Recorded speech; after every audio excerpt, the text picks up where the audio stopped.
dowladda uu hogaaminaya mudane muuse biixi cabdi markii ay dhalatay discussion badan bay dowladdu gashay waxaanu aragnay inay muhiim tahay in aan laga tegi karin in arintaa wax laga bedelo marka waxaa la sameeyey inay priority laga dhigay in productionka ama wax soo saarka wadanka la kordhiyo ama la dhiirigeliyo mudday qaadataa laakiin haddii la bilaabi waayo markaa ma suuro gasho adduunyada wadamada yare ee asia la odhan jiray tiger asia wax soo saarka haddii aanay kordhin ama waxyaabaha la yidhaahdo efficiencyga xagga serviceska oo kale iyo horumar may sameeyeen marka madaxweynaha iyo dowladdu waxay bilowday inaanu markaa wax soo saarka kordhino ama aanu dhiirigelino waxaad aragteen beerihii oo dowladdu aada ugu soo jeesatay waxaad aragteen inaanu samaynano imiga in dadkii loo fududaynayo dadka industrialka keenaya in loo fududaynayo waxaad aragteen hantidii dowladda waxyaabihii waaweynaaye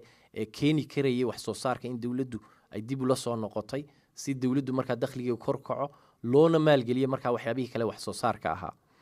marka taasi waa taa waxa kaloo dowladda ka go-an dadku badanaa ganacsatada waxay u arkaan inay khatar ku yihiin dowladda ama dowladda ay lugta hayaan dabcan haddii aanay jirin waxa la yidhaahdo regulationka ama waxyaabaha xeerarka ganacsatada qabta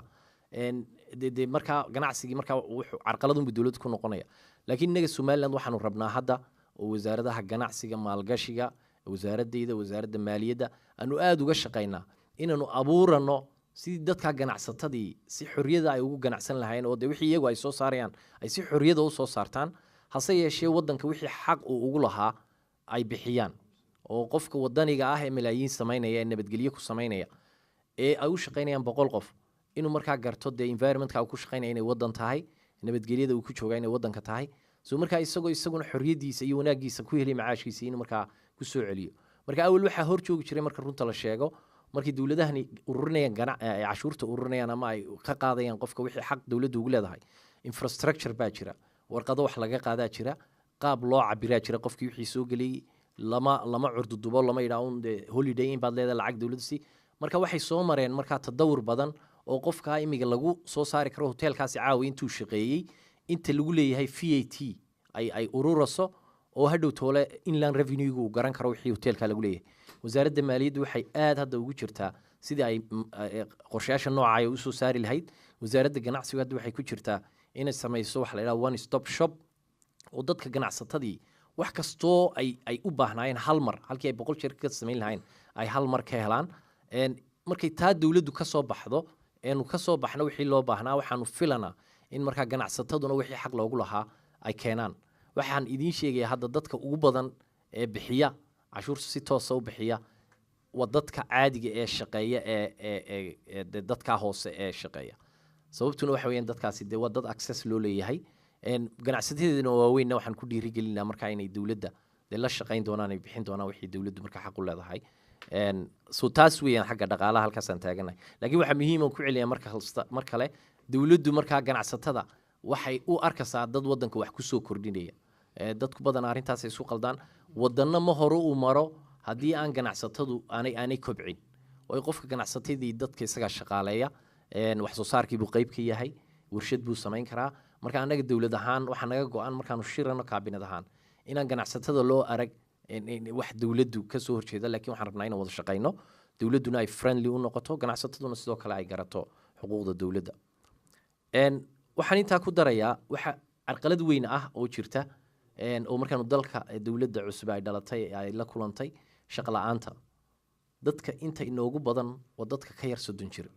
70% ayaa 30 jir ka yar Somaliland statisticska badana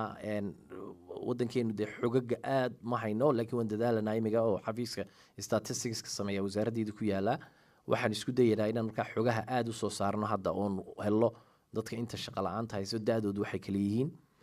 marka dowladdu markay aragtay markaa inay dadka nooca ee da'da lihi ay shaqo la'aantu hayso waxyaabaha ugu badan ee ummadaha khatarta geliyana ay tahay qofka bini'aadamkii haddii uu wax bartay ama haddii uu caafimaad qabo oo uu rabo inuu wax shaqo helo oo uu waayo waxyaabaha ugu khatarsan ee wadamada waajahay ka mid tahay oo halkaa aynu joogno inaad xasuuntihiin mooyaane riots baa ka dhici jiray London inay Bristol soo gaadhin ma garanayo sababtii ugu dhacayeen waxa weeyaan dad dhalinyara oo bilaa camala oo meelaha taagan ayaa incident dhacayay qof police qof taabanayay caradii baa bilaamasay intii bilaa shaqada ahayd ama dareemaysa inaanay waxbaba nacam ka khasaarin dee waxay ka qayb gelayeen markaa riotska iyo dhibaatooyinka dowladdu markay taa aragtay waxaanu bilownay inaanu soo dejinno isku dayno inaanu wax badan ka qabanno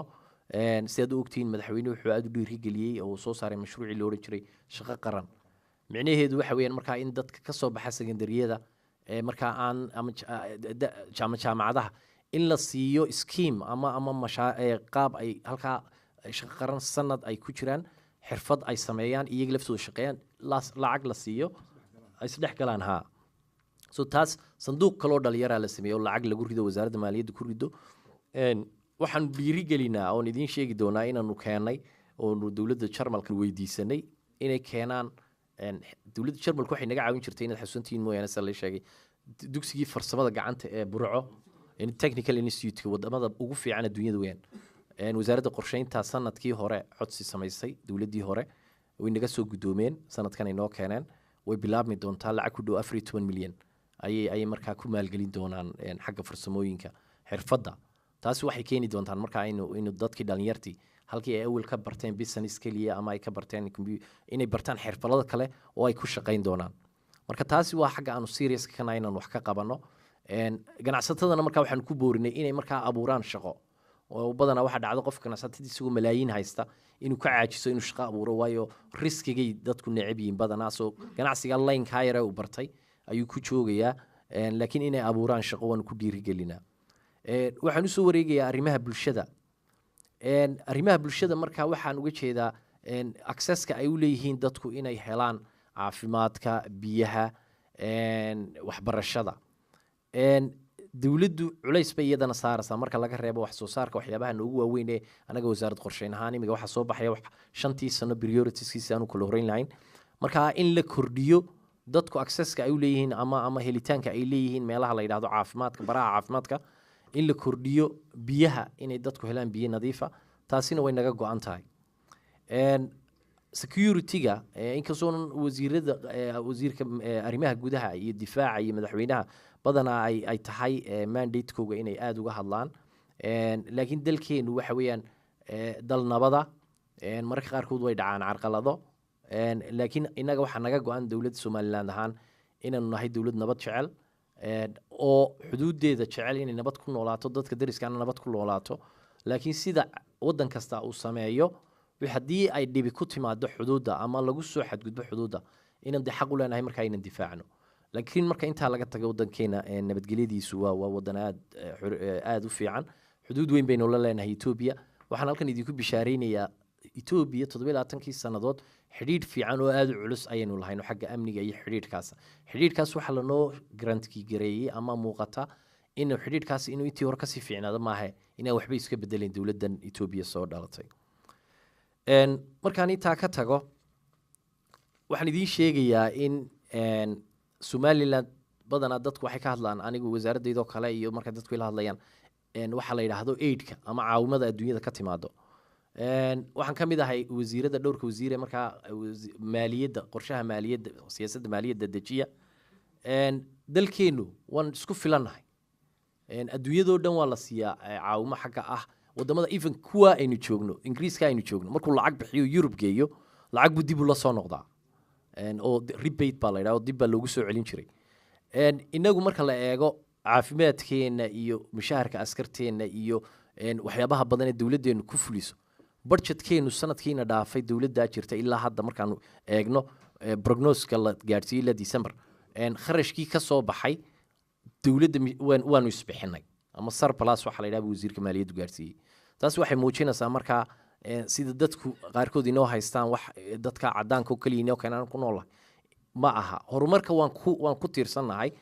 waxaana kala midnahay adduunyada soo koraysa laakiin marka la eego maanta haddii dadka ajaanibkii faraha ay naga qaadaan waxaan idiin sheegayaa dowladnimadeenu inay sideeda iskugu filan tahay oo dakhliga naga soo gala ay ku filan tahay ayaan idiin sheegayaa waxaa kaloo idiin sheegayaa in dowladda hadda wasaaradaha dakhliga soo saara sanadkan la geliyey dardar cusub inay sameeyaan oo lagula xisaabtamaya inay wixii soo saaraan wixii potential wasaaraddu haddii ay soo saari karto 1 milyan oo la arkayo dadka khibrada ay cadeeyeen inay 1 milyan soo saarayso inay soo saarto waxa kamid ah wasaaradda macdanta inaynu leenahay macaadano badan inay soo saarto maalin dhaweyd wasiirka maaliyadda wuxuuna tusay macdanaha ku jira waddanka iyo waxyaabaha loo baahan yahay sida looga faa'iidaysan lahaa macdanahaasi marka waxaa naga go-an inaan markaa kordhino wax soo saarkaasi dowladda aan wasiirka ka ahay waxyaabaha naga go-an ama aan soo kordhinay ama madaxweynuhu soo kordhiyey waxaa ka mid ah inaan noqonay discipline haddii siyaasaddu edeb bay u baahan tahay haddii qofka siyaasiga ama wasiirku aanu edeb lahayn oonu lahayn edeb waxaan uga socdaa xilka wasiirka uu hayo ama xafiiska uu hayo inaanu disciplinekii lahayn dee waxqabadkiisu ma muuqanayo marka taasi waa number 1 bay noo tahay inaan wasiirku u yeesho ixtiraamkii xafiiska uu garto xafiiska inaanu isagu lahayn dawlad ay leedahay dadku ay leeyihiin isaguna uu jaanis u helay inuu wasiir noqdo so taasi way naga go-an tahay markhaati baan idinka gelaya in wasiirada aan arkay inay badankooga gebi ahaanba ay muujiyaan inay discipline leeyihiin mar labaad waxa ka naga go-an anaga dawlad ahaan ama wasiir ahaan waxaa la yidhaha openness inaanu ahaano dad dee u furan bulshada oo furan oo xafiiska haddii loogu yimaado aanay jirin in qof kuu soo geli karo dadna aanay kuusoo gelin lakiin aada ummadda u furnaato waxaa jirta transparency-ga waxaa la yidhaahdo in la sheego wasiirka maaliyadda waxaad aragtaan isagoo hadlaya sheegay dakhliga waddanku had ku marayo inta la soo geliyey inta la bixiyey inay taasina noqoto transparency kulli arrinta maaliyadda aada ugu dheeraamaya lakiin wasiirka maaliyadda wuxuu sameeyey xeer qaab loo arki karo wixii waddanka soo galay iyo wixii baxay mar kastana uu ka hadlo annagana sidoo kale mashaariicda markaan ka hadlayo way dhacdaa mararka qaarkood inay jacdo qaylo dhacda oo markaan gobollada qaar tago in layga daba hadlo la yidhaahdo mashaariicda noocaas waxaan sameeyaa bishii mar inaan soo saaro markaa mashaariicihii halkii kala tegeen siday ahaayeen inaanu markaas transparency samayno work ethics in qofku dee muujiyo anu halkan markaan ka shaqayn jiray 20 sano dhow baan shaqaynayay waxaan ku khasbanayaan ogaa inaan 9 ilaa 5 shaqeeyo saacad breakana aan leeyahay markaan tegayo de umaan arkayn inaan wax saayida sameyn waxaan arkay inaan soo shaqaynay lacag caruurta ruufkooga iyo cuntadooda bixisa imiga markaa inay tiyo kalena dadka halkaa jooga waxaan arkay wasiirada inay ka go-an tahay oo waxaad arkaysaa wasiirkii waqtigii shaqada geliya 7 barkii galaa waqtigii ka soo baxayna ka soo bax ma haddaad baxaysaa haddaan baxaya so taa lafteedu waxay noo tahay horumar waayo waxay muujinaysaa qofka kale shaqaalihii wuxuu ku arkaya haddaan anuu fadhiyo waxaan arkaa shaqaalihii fadhiya so haddaad hoggaan noqoto inaad muujiso in adigu xeerku qabanayo sidoo kale dadkiina uu qabanayo markaa waxaad ogtihiin oon jecelahay inaad madaxweynaha ku ammaantaan wuxuu madaxweynuhu markii uu na magacaabay nagu dhiirigeliyay ama na faray dee qof kasta reer buu ka soo jeedaa laakiin dee wasiir reerkaaga umaad noqon waa lagu magacaabay ama karti baa lagu magacaabay markaa wuxuu codsaday war suldaanka iyo u daaya ninka kale waqti u haya inuu reerka dhex fadhiistuu hadlo ama cawdo ama wax sheego ama is ammaano ama annagana ammaano dowladda ammaano adigu ha dhex tegin haddaad wasiir tahay shaqadaada qabso wixii kaleed qabanaysa qabo ardayda la kulan jaamacadda la kulan marka waxaan idiin sheegaya arrintaasi inay arrin lagu ammaano tahay marka inaanay jirin taasina waxaa kaloo jirta iyada lafteedu la xisaabtanku inay aada u jiro oo lanala xisaabtamay iyaduna oo lagu weydiinayo ninkaas ay la socday maxamed baa ila socday maanta waxaa igu soo dhacay email waxbaa la iga baahnaa wixii baan faray wasaaraddii wixii baa hore usoo dhici waayey email adag baa lai soo diray waxaa lagu yidhi wixii lama hayo berri baa arrintaa loo baahan yahay waxay noqotay inaan idhaa ii jooji wixii baan dib baadhay marka inay accountability jirto cabsi ah inaad shaqadaadii ka soo baxdo haddii kale dee lagula xisaabtamayo so taas inaynay jirto waxaa halkaas sheegayaa waxaanu leenahay slogan ah ama kelmad ah noo duushay oo ah horaa loo soconaya in markaa dadku aan la isku rafan hore loo socdo ya intaasaan kusoo gabagabaynayaa guulo badan baanu keenay ambition badan baanu leenahay in wax badan qabanaan rabnaa waxaa naga go-an in dimuqraasiyadda oo badanaa inaga siyaabo kale loo turjumo inaanu dhiirigelino oo dadku dhalinyarta ay soo galaan dumarku ay soo galaan oo dimuqraadiyaddu ay naga go-an tahay waxaa kaloo ka go-an dowladda oon idiin sheegaya inay jirto shaqaalaynta waxa la yidhaahdo in madaxweynuhu uu soo rogay ama xeer uu jiro in dadku shaqada u sinaadaan oo aan anigu haddaan wasiir ahay intaan soo qaxo aanan qof aayar shaqo geyn karin laakiin qofkaasi uu marayo hay-adda shaqaalaha imtixaanka gelayo saa shaqadii ku helayo marka inay taasi tahay dee wax lagu farxo taasina inay jirto waxaa kaloon rabaa inaan idiin sheego in dowladdu siyaasad naga go-an oo cabinet policy inuu jiro in la kordhiyo dumarka roolka ay ku leeyihiin dowladda oo ay dowladda la kordhiyo sidoo kale dadka walaalaheena gabooyaha in iyaguna sheerkooga dowladda ay ka helaan in dowladda ay ka go-an tahay oo lagu daray policyga oo baarlamanka taasna inaan idiin sheego oo madaxweynaha iyo dowladdaba in lagu dhiirigeliyaa waxyaabo badan baa noo qabsoomay wasaaradda qorsheynta annagoo daan nahay waxyaabo badan baanu soo jiidnay waxaa ka mid ah waxyaabaha aanu soo jiidnay noo hirgalay mashruuca aan idiin sheegayo ee ah farsamada oo ilaa 14 milyan ku baxaya biyaha Hargeysa la gelinayo Hargeysa waxa weeyaan 4 meelood marka loo qaybiyo meel ahaan ayaa ku nool dadka waxa hadda la bilaabayaa bishan biyo gelintii dhulka lacag 22 milyan ku bixi doonta Hargeysa waa magaalo 4 meelood marka loo qaybiyo meel ahaan baa dadkii ku nool Somaliland afarta dhinacba waa lagu nool yahay marka Hargeysa in la maalgeliyo oo biyaheeda la maalgeliyo leedkeyga la maalgeliyo qofka soo Somaliland danbay u tahay marka taasina waa inaan ogaanaa waxa kale noo hirgalay iyaga laftigooda biyihii Boorama inay gabagaba yihiin maalin dhaweyd mashruuc togdheer tagayay oo resilience program oo 10 milyan inaanu markaa u qoondaynay oo markaa isagana xagga la geeyay oo beeraha ahaa wasaaradda qorsheyn ahaan baan markaa ka hadlaya waxa kale oo ogtiin in Berbera port yani waxyaabaha lagu farxaa in 400 milyan la gelinayo oo aanay kaftan ahayn hadda bishan ay bilaabmayso wax lagu faanaa waxa kale oo kamid ah waxyaabaha anaga wasaaradda ahaan inaanu sheegnaa in xagga energy-ga dawladda Ingiriisku lacag badan ay gelinayso ilaa 15 milyan oo they already ay commit gareysay ama ay diyaarisay waxa kale oo kamid ah wasaaradda qorsheynta aan rabo inaan sheego lacag malaayiin iyaduna oo ay rabaan World Bank inay naga qabtaan xagga biyaha ceelasha iyo resilience-ka waxa la yiraahdo ceelasha waxa kale oo kamid ah oo rabaa inaan sheego dadkii duufaanadu ku dhaceen dawladdu dadaal badan bay gelisay iyaga laftigooga inaanu halka iyaga laftooda wax badan qabanay imigana dib u dhiskii iskuuladii ay socdaan taasna inaan idin sheegan jeclay iskuuladii caafimaadkii iyo biyihii bayna halka dib u dhiskooga socdaan waxa kale oo socda mashruuc beeraha oo bichi la yiraahdo oo ilaa 10 milyan oo isaguna aanu ka helay Jarmalku iyaguna ay maalgelinayaan sanduuqa horumarinta oo hoos yimaada oo badana Somaliland caan buu ku yahay marka magaca waan iska ilaaliya hadaan imiga SDF ida gobolada qaar baa bilaabay caawa oo SDF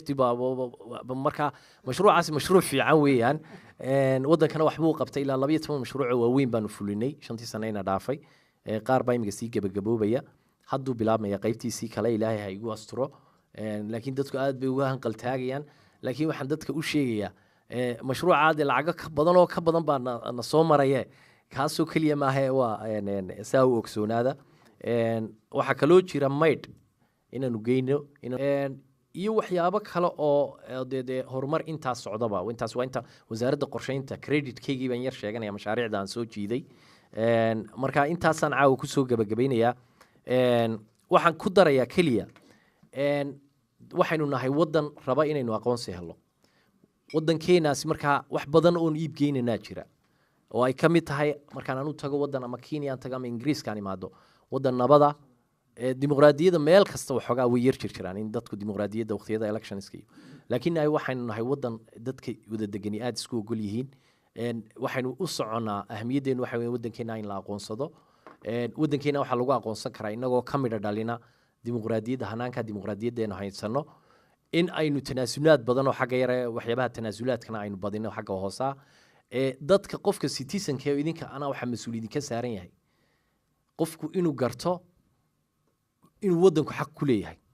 xisbi kaliya ma aha inuu wadanku xaq ku leeyahay haddii aan wadanku wanaagsanaan xisbi micno ma samaynayo marka in aynu gaar ahaan qurba joogu oo social media rasaasta waxba kama duwana markaa si qabdan u isticmaasho no difference halkan xeerar baa yaala inaad xasuuntiin mooyane anigu waxaan ahaa dadka foobiyada ka qaba social media isticmaalkiisa qaarkood sababtoo ahayd waxa weeyaan wadamada halkan waqtiyada qaarkood waxa jiri jiray ama ilaa imigada jira social media waxyaaba qaarkood hadaad ku qorto